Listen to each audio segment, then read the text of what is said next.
White people are racist. I need to understand this because I have white people who support my work. They're going to watch this and say, wait a minute, Dr. Umar, I don't hate black people. I've never hurt a black people. When news of Charlie Kirk's passing broke, the internet was instantly set ablaze. Social media platforms became a chaotic mix of emotions. While some people expressed shock and others seemed indifferent, a large and vocal group celebrated his death. Memes and hashtags flooded the feeds, and many who had long opposed his rhetoric saw his death as a form of karmic justice. However, in the midst of this overwhelming noise, a single voice cut through the chaos: Dr. Umar Johnson. Instead of joining the celebration, he delivered a chilling statement that silenced everyone. He urged people not to celebrate death, declaring that victory is not measured by a man's coffin. This powerful message caught everyone off guard, including both his critics and followers. To understand why so many people celebrated, one must consider the legacy of Charlie Kirk's words. For years, he openly displayed his prejudice, frequently speaking with contempt about black culture. He mocked Juneteenth, dismissing its worthiness for federal recognition, and belittled Martin Luther King Jr., suggesting that Clarence Thomas and Thomas Sowell were superior role models. He also sneered at black women in customer service, questioning whether they earned their jobs or got them through affirmative action. Perhaps the most shocking part was his public admission that whenever he saw a black pilot, his first thought was doubt about their qualifications. This was not a private remark. It was a loud, bold, and unfiltered public statement. Charlie Kirk made a spectacle of turning bigotry into politics for all to see. I don't belong to the Ku Klux Klan. I don't belong to any group who has as its focus the destabilization and destruction of black people or the black community. When word of Charlie Kirk's sudden death broke, the internet was not filled with mourning. Instead, it turned savage. His worst clips and nastiest rants resurfaced as his memory was shredded into digital shame. In the modern age, death does not promise dignity. It often becomes content. For many, celebrating his passing felt like poetic justice, a final clapback after years of insults and racism. However, just as the digital flames raged the hottest, Dr. Umar Johnson intervened with a powerful dose of restraint. Known for his fiery Pan-African speeches, even he shocked his own supporters. He spoke plainly, without any sugarcoating. No matter how much you hated Charlie Kirk's words, no matter how vile his rhetoric, celebrating death is not victory. Death comes for everyone, but systems remain. The crowd had prepared for a message of rage, fire, and celebration. Instead, Dr. Johnson stunned them by becoming the voice of restraint, urging reflection over mockery. He wasn't defending Charlie Kirk. What he did was far more profound. He reminded his audience that racism is not just about one man's ugly words, it's about an entire system. He warned Black America not to confuse the fall of one loudmouth with the collapse of the machinery that allowed him to thrive. In doing so, his words cut sharply, forcing an uncomfortable truth into the open. A black pilot, you wonder, you say, I hope they are qualified. If I see a black pilot, I'm going to be like, boy, I hope he's qualified. With his commanding delivery, Dr. Umar Johnson made a powerful statement. All white people are racist. Not all are bigots, but all are racist. He distinguished between bigotry and racism, explaining that a bigot is someone who actively hates black people, spewing slurs and threats. However, racism, he argued, is a colder concept rooted in power and control. It represents a quiet hold on wealth, privilege, and opportunity. According to his explanation, you don't need to hate black people to be racist. A person can marry a black partner, have biracial children, or even donate to black causes and still uphold a system that benefits their own group. Dr. Johnson's message was clear. The true enemy is the machine, and machines don't die when a man does. Reactions to his statement varied. Some people praised Dr. Johnson for elevating the conversation, reminding everyone that true justice comes from dismantling structures, not from a funeral. Others criticized him, calling him a hypocrite who thrives on provocation but then preaches dignity when a rival dies. Despite the backlash, one fact was undeniable. While Charlie Kirk's body lay silent, Dr. Umar's words forced everyone to look beyond the grave. Charlie Kirk made it easy to hate him, with his loud mockery and clear disdain for black culture. Yet, The uncomfortable truth is that if you take him out of the picture, the system that empowered him doesn't vanish. This was the stinging reality Dr. Umar Johnson forced into the spotlight. Difference between the white bigot and the white racist. The difference is simply that the bigot hates you for being black. The racist simply wants to secure complete and total domination of resources, opportunities, and privileges for their own in-group. For over a decade, Dr. Umar Johnson has been known for his fiery and divisive speeches. However, in the wake of Charlie Kirk's death, he took on a different role, a mirror forcing the community to confront its own motives. He urged people to question whether they were celebrating one man's downfall or if they were ready to face the system that creates men like him. While social media was consumed with memes and celebration, a strange silence fell when Dr. Johnson's warning resonated. The conversation shifted from Kirk's death to the meaning of his life and whether Black America was prepared to face the system that outlives any single individual. Dr. Johnson argued that the real fight isn't against a man, but against the machine of privilege and control that shows no signs of shutting down. A funeral may close a chapter, but it doesn't end the book. In his booming delivery, he dropped a line that cut deeper than any meme. All white people are racist. Not all are bigots, but all are racist. This statement froze the internet, sparking a wide range of reactions. While people may have loved or hated him, they couldn't ignore the question of what he meant. For years, people have confused racism with simple hatred, thinking it was just about slurs or open disdain. However, Dr. Johnson shattered this myth, explaining that bigotry is emotional and personal, while racism is colder and quieter. It is a system that locks down wealth, privilege, and opportunity for one group while locking another out. He insisted that you don't even need to hate Black people to be racist. You can smile, marry into a Black family, or even donate to Black causes, but still protect resources for your own group. You can dance to hip-hop, have a Black partner, and raise biracial children. Even if you donate thousands of dollars to Black causes, if you defend a system that keeps power locked in white hands, you are still considered racist. That is why Umar's words were so impactful. He was not just trying to incite an emotional response. He was exposing a structure that has been in place for centuries. He used Charlie Kirk as a prime example to make his point. Kirk openly showed his disdain, questioning the competence of Black professionals and mocking Juneteenth and Martin Luther King Jr. Kirk was not just a bigot or a racist. He was both. Umar made it clear that even if Kirk had been polite to Black people or preached diversity, he would still have been considered a racist in Umar's eyes. This is because the system Kirk defended was built to keep one group at the top while another group struggled just to survive. Umar continued by criticizing Black America, saying they get confused because they believe their white friends should prioritize their friendship over their racial loyalty, which is not how things work. He used a football analogy to explain this idea. He said to imagine you and your best friend since childhood are playing against each other in the championship game. Would your friend give you their team's playbook? Of course not, because their loyalty lies with their team. Umar argued that this is how every other race operates. The Chinese, Arabs, Jews, and white people all protect their own.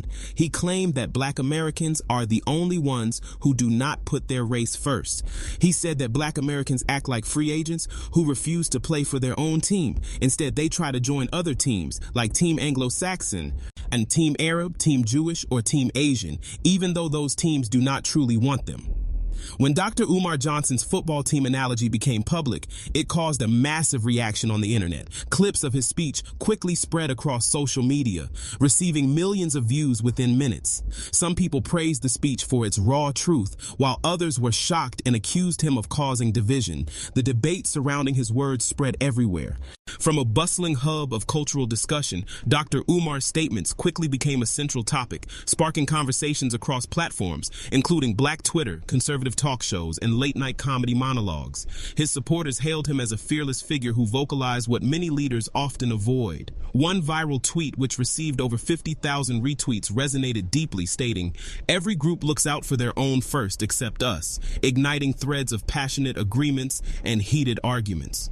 On TikTok, Umar's football analogy was creatively paired with montages of historical figures like Malcolm X, Marcus Garvey, and Angela Davis. This positioned his words within a legacy of black leaders who have advocated for unity and self-reliance. Many felt that Umar had masterfully distilled centuries of struggle into a single, powerful metaphor.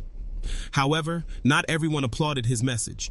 Critics accused him of oversimplification and of disregarding the complexities of Black American life. Some argued that his speech promoted separatism disguised as truth. One commentator expressed their frustration stating, "We've been through slavery, segregation, systemic oppression, and now he's blaming us for not putting race first. That's not uplifting, that's shaming." Others highlighted his personal controversies, including financial scandals and a reputation for stirring up online chaos, accusing him of hypocrisy. A detractor tweeted, "He thrives on provocation, but when the dust settles, what does he really build?" Cable news networks were quick to join the discourse. Conservative pundits weaponized Umar's words to support claims of reverse racism, often ignoring their broader context. One Fox News host specifically attacked his statement, "All white people are racist," arguing it revealed the true nature of Pan-Africanism and exclaiming, "Imagine the outrage if the roles were reversed." Her clips quickly circulated in right-wing circles. On the other hand, progressive commentators were divided. Some praised Umar for pushing the conversation into uncomfortable but necessary territory, while others worried that his perspective might alienate potential allies in the broader anti-racism movement. The conversation also spilled into the world of comedy and memes.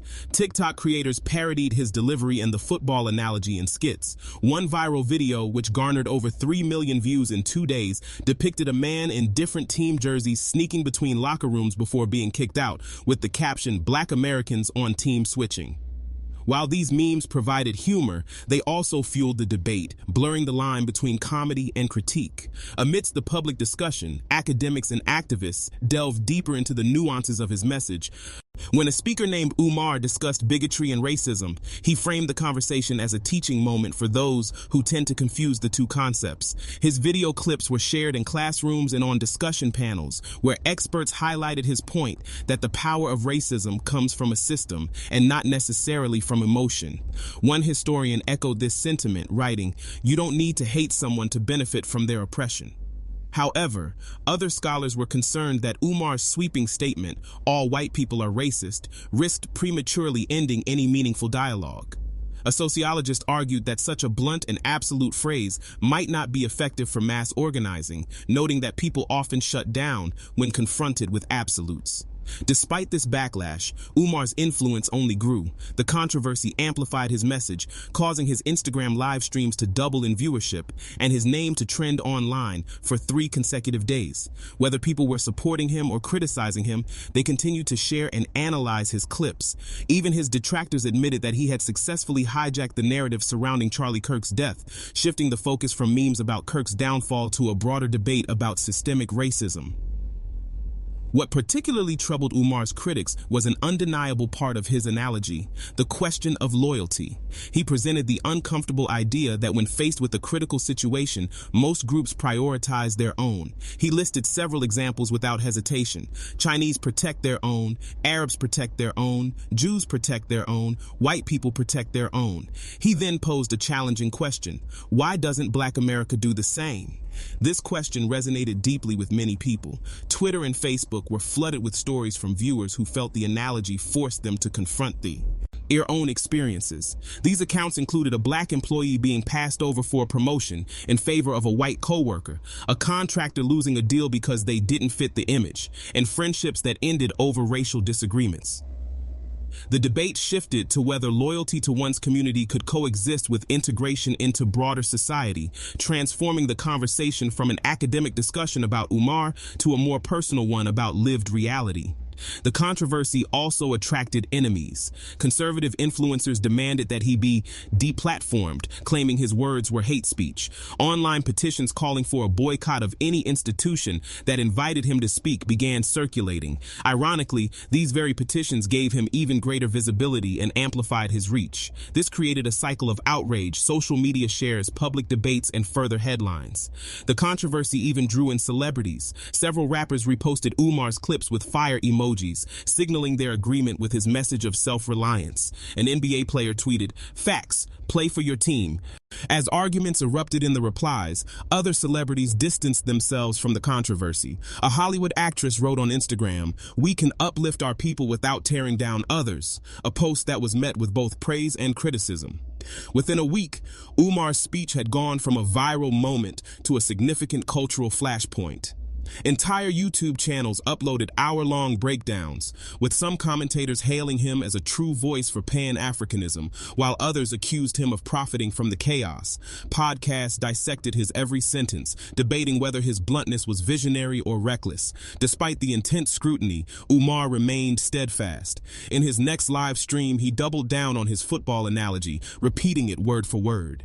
"If you're not playing for your own team, you're playing to lose," he thundered to an audience of thousands. To his supporters, this was a sign of his unwavering commitment, but to his critics, it was proof that he thrived on division. Regardless, he had the culture's attention and showed no signs of letting go. The initial news of Charlie Kirk's death had been transformed into a broader conversation about systems, loyalty, and survival. Dr. Umar Johnson had dragged the discussion into a space that memes could not easily escape. Within a week, the debate had moved beyond social media, seeping into churches, classrooms, barbershops, and even city council meetings. His football analogy had become a cultural fault line. Pastors debated the topic in Sunday sermons, with some affirming the importance of community loyalty, while others cautioned against letting anger lead to division. Teachers spoke about whether they could discuss Umar's words without jeopardizing their jobs. Politicians also weighed in. Conservative lawmakers condemned his speech as dangerous hate, using his words as a tool to gain support from their base. Meanwhile, progressive leaders carefully navigated the issue, acknowledging systemic racism, but refusing to endorse Umar's blunt approach. His statement, "All white people are racist," became a decontextualized soundbite used for political ammunition. On the ground, the impact was more personal. Black parents encouraged their children to pay close attention to the message that opportunity is shaped by systems, not just individuals. Activists saw this as an opportunity to push for economic independence and community-first initiatives, while critics warned that this approach could isolate Black Americans. In the midst of national turmoil, Dr. Umar Johnson's influence grew exponentially. His live stream viewership soared, his name trended daily, and every major media outlet wanted to cover the debate he had ignited. Whether loved or hated, one thing was clear: the death of Charlie Kirk had been the spark, but Dr. Umar Johnson was the explosion. "None of them need you," Dr. Johnson roared, and the crowd froze. Some nodded slowly, as if a profound truth was burning its way into their hearts. Others shook their heads in defiance, but no one could deny the force of his words. What Dr. Johnson was really saying was that for centuries, Black America had been conditioned to prioritize religion, fraternities, and professional titles while putting race last. He argued that other racial groups may pray in different temples, vote for different political parties, or even argue bitterly among themselves. But when it comes to race, they close ranks. Meanwhile, centuries of slavery, colonization, and systemic division have left Black America fractured. This fracture, Johnson warned, is the reason they continue to finish at the bottom of the rankings, season after season. The sports analogy resonated deeply because people knew he was not lying. He questioned how many times a Black professional had watched a white colleague block them from a promotion, not out of overt hatred, but because that colleague was quietly saving the position for a member of their own group. How many times had a smiling neighbor eaten at your table and prayed alongside you, only to fight tooth and nail when you tried to move into their neighborhood? That, Johnson thundered, was racism in action. It was not the sloppy, emotional hatred of the loudmouth bigot, but the cold, disciplined loyalty of the person who always puts their own group first, no matter what. With this new perspective, Charlie Kirk's death suddenly looked different. Johnson forced the culture to stop celebrating a man's death and start asking harder questions. The real victory, he said, isn't in mocking a fallen man. It's in exposing the system that created him and will continue to create men like him over and over again. He continued, his voice thundering like a gavel. If racism could collapse just because a few white people opted out, it would have died 100 years ago. The fact that it's still here proves that every single person plays their part, whether they are a bigot or not. The internet instantly split in two, like a wall cracking down the middle. Some hailed Johnson as a prophet, a fearless truth-teller who moved the conversation beyond petty arguments and refocused it on the bigger picture. Others dismissed him as a hypocrite, claiming he was just using Kirk's death as another stage to grandstand and show off. But no matter what side people landed on, one thing was undeniable. Johnson's words had lit a fire that continued to burn.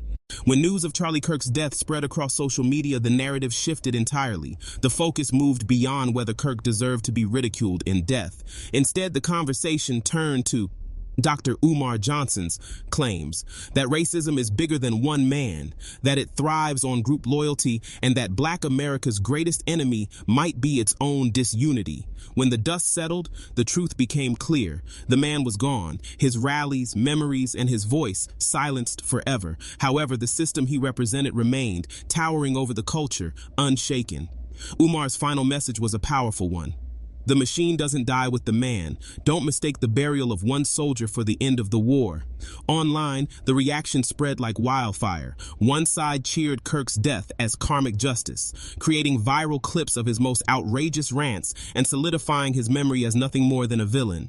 The other side echoed Dr. Umar Johnson's warning, arguing that the memes, jokes, and hashtags were a distraction from the real battle, dismantling the system that had created Kirk in the first place. For every post mocking Kirk, another clip of Umar resonated, delivering a sharp truth. Your laughter won't feed your children.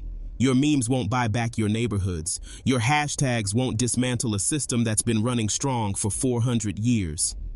The conversation quickly expanded beyond Black America as journalists, professors, and rival commentators weighed in. Some accused Umar of exploiting a man's death for attention, claiming he thrives on controversy and chaos. Others defended him, stating he was one of the few voices willing to speak the hard truth, that racism is not about feelings, but about power. Then came the line that chilled the internet. Don't let this man's coffin fool you. Another Charlie Kirk is already in the making.